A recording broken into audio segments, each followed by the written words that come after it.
Gujarat ATS ने जैश ए मोहम्मद के आतंकी मॉड्यूल से जुड़े 5 संदिग्ध आतंकियों को गिरफ्तार किया है। ये सभी आतंकी गुजरात के अलग अलग जिलों से पकड़े गए हैं। एटीएस ने कैसे की कार्रवाई और कैसे किया इन आतंकियों के मंसूबों को नाकाम, ये रिपोर्ट आपको बताएगी।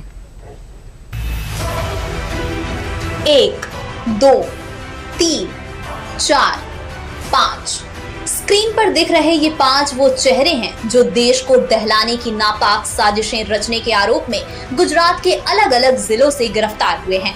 गुजरात एटीएस के मुताबिक इन आरोपियों के तार सीमा पार पाकिस्तानी आतंकी संगठन जैश ए मोहम्मद से जुड़े हैं। साथ ही इन आरोपियों के कनेक्शन इसी महीने की शुरुआत में गिरफ्तार हुई जैश के 8 संदिग्ध आरोपियों से भी बताए जा रहे हैं। आइए जानते हैं इन आतंकियों के उन नापाक मंसूबों के बारे में जो गुजरात एटीएस ने फेल कर दिए हैं।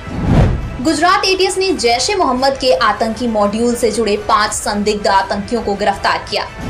गिरफ्तार लोगों की पहचान बिलाल आबिद शेरा, मोहम्मद अयूब कादिवाल उर्फ मोहम्मद खादियासन, मोहम्मद शफी मुखी उर्फ शफी चापी, मोहम्मद हसन करादिया उर्फ हसन हैदरपुरी और मोहम्मद अयूब सुनासरा उर्फ मोहम्मद खली के रूप में हुई है। इन्हें पाटन जिले के सिद्धपुर तालुका के खडियाल गाँव से पकड़ा गया है। गिरफ्तारी के बाद इन्हें मोहसाड़ा जिले के कढ़ी कस्बे में न्यायिक मजिस्ट्रेट RM भाटिया के सामने पेश किया गया, जहां से इन्हें 24 जुलाई तक एटीएस की हिरासत में भेज दिया गया है। इससे पहले 3 जुलाई को जैश से जुड़े 8 संदिग्धों को पकड़ा गया था। इनसे पूछताछ के बाद ये कार्रवाई की गई और इन 5 को पकड़ा गया।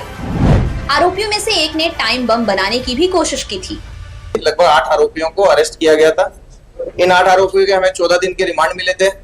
इन 8 आरोपियों का जब इंट्रोगेशन किया गया और इनके घर पे जब सर्चेज की गई तो इसके अंदर हमें जैश ए मोहम्मद के फ्लैग, मौलाना मसूद अजहर की किताबें और इन आरोपियों के द्वारा जो मसूद अजहर को लिखे गए खत थे वो सब मिले। साथ साथ में टेरर फंडिंग के लिए इनके पास जो पैसा आया था उसमें से भी 1,30,000 की रिकवरी की गई। आरोपियों की गिरफ्तारी के बाद अब एटीएस इस पूरे नेटवर्क की तह तक जाकर इसे उखाड़ फेंकने की कवायद में लग गई है। साथ ही ये भी पता लगाया जा रहा है कि इन संदिग्ध आतंकियों को बम बनाने की सामग्री कहां से मिली। सुरक्षा एजेंसियों की निगाहें इस पर भी हैं कि इन आतंकियों के नापाक मकसद में बाहर से इनकी किसने मदद की।